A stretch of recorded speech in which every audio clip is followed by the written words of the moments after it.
Maligayang pagdating sa Limasawa Island! Good day, ladies and gentlemen. It is our pleasure to welcome everyone to our virtual tour. Maupay na pag-ulpot sa Limasawa Island. Hello everyone, I'm Joan Hart Molina, one of your tour guides. Are you wondering where this beautiful island located? Let me tell you our dear guest. An island of wonders with historic importance is located in the southern Leyte, eastern Visayas. It is surrounded by clear blue water and white sand beaches. It is about 4 miles or 6 kilometers off from the southern tip of island of Leyte, just outside the mouth of Sogod Bay. It rises to about 700 feet or 200 meters above sea level. That is the Limasawa Island. Mazawa is the original name of this municipality, and there are two assumptions of how this municipality got its name. The first assumption is, before the Spanish men arrived in this island, the natives don't really have a name of their place.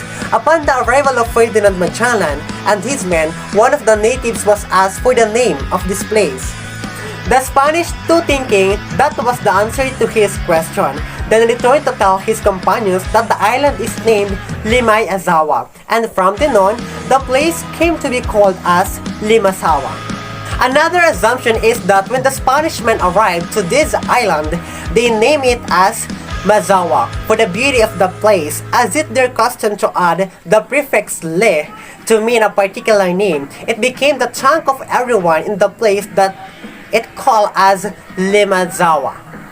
It was the local people themselves who later changed the spelling, joined the two words into Limasawa. Today, this island is popularly known as Limasawa, although some elderly citizens prefer to call it as Mazawa. This term Limasawa was created into an independent municipality on June 11, 1978 by the virtue of Presidential Decree number 1549.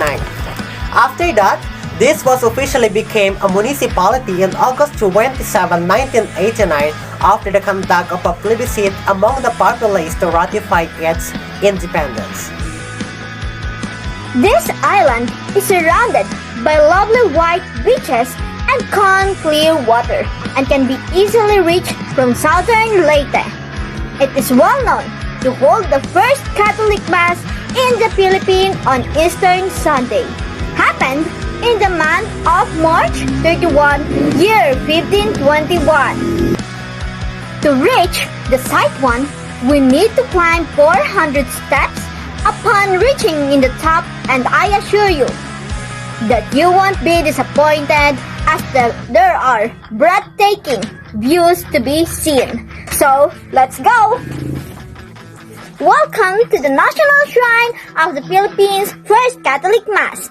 We're now in the hill of Magallanes, where the first documented Catholic Mass in the Philippines happened, and it was conducted by Father Pedro de Valderrama of Ferdinand Magellan's expedition along the shores of the first of what was referred to the journals of Mr. Antonio Pigafitato. That is the brief history of simple yet historic site here in the Philippines. So what are you waiting for? Let's go and explore National Shrine of the Philippines First Catholic Mass with our own naked eyes. And now, take your selfies and pictures before going to another historical monument, only here in Limasawa Island. Now, let's proceed to the famous First Cross Monument. Let's go! Did you know that Magellan ordered his crew to plant this wooden cross in my bag on the same day after the first Mass, and according to the account of Francisco Albo, which is, he did not mention about the first Mass in the Philippines but only the planting of the cross upon the mountain top, from which could be seen 3 islands to the west and southwest, where they were told there was much gold. It's just sayings, and I wish it was true. And also, I was just to add that This wooden cross really fits here in the southern end of Limasawa. Limasawa is the place where Ferdinand Magellan went after landing and resting in Umanhon on March 1521. His Portuguese name was Fernão Magalhães and in Spanish was Fernando de Magallanes or Hernando de Magallanes. The alliance of Ferdinand Magellan with the island's leader Raja Colombo happened on March 28, 1521 in the Way of Sandogo, where it is the first recorded that Sandogo happened here in the Philippines. So ano nga ba yung Sandogo? Sandogo ito yung blood compact. Ito ay ginagawa ng dalawang tao kung saan ay may susugatan ang kanilang braso or kanilang sa may tapat ng dibdib na kung saan ay patutuluan nila o magpapaka muna sila tapos kung saan tutulo yung dugo doon sa kanilang iinumin na merong wine. Yun ang iinumin ng dalawang leader na gumawa ng sinasabing sandugo. Guinness de Mafra, one of the Magellan's crew, recorded the earliest blood compact in the Philippine history, where it is happened in the so-called Mazwa. It was a blood compact between Raja Colombo of Mazwa and Magellan after said Raja welcomed the foreigner from Spain who were in search for Maluco. In Figiapieta's notes, Mazwa is the name of the islands, and some of the historians asserts that this is also Masagwa mentioned in Miguel Lopez de Legazpi's expeditions in Butuan.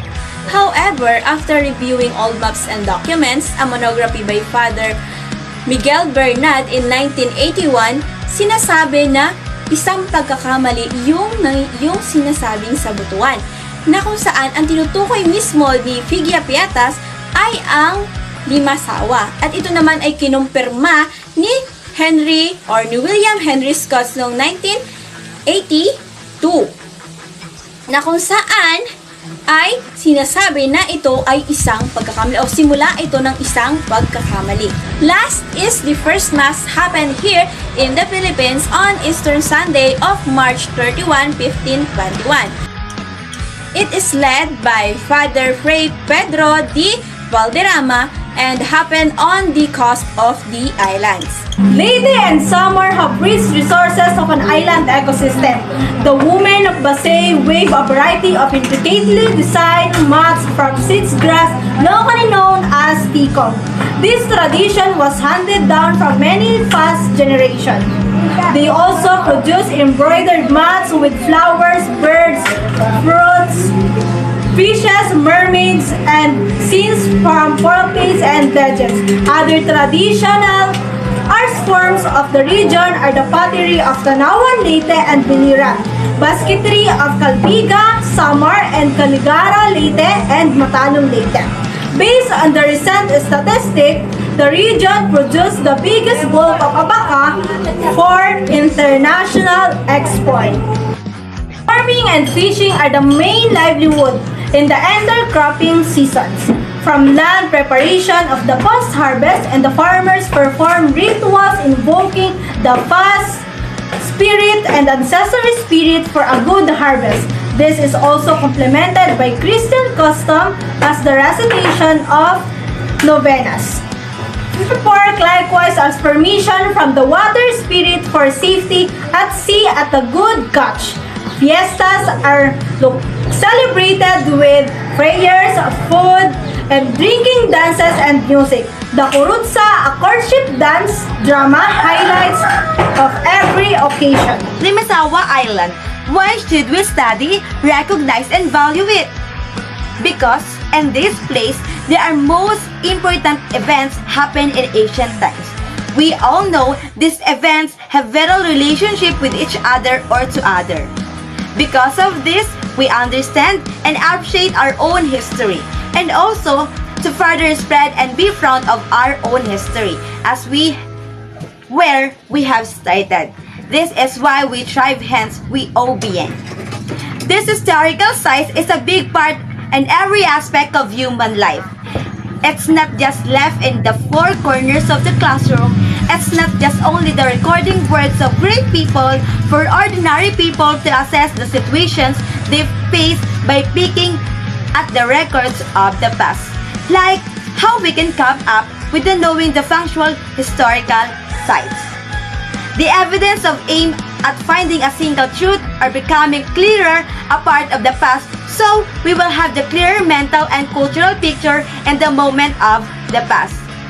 This historical site is no longer simply a narrative of an event. This serves as an evidence at the moment recognizing the value in this area in the Philippines. It is also undeniable that most of us were think by these things, but because of this significance, we were aware of the events behind the controversial issues and consciousness in our society. Without the pieces of the evident parts, we never trace the culture, people, and the important events in the Limasawa Island. Hence, we should appreciate and value this historical place. Because being a Christian and a future educator, this fundamentally serves as a great wisdom and appreciation not only for history but also for our literature.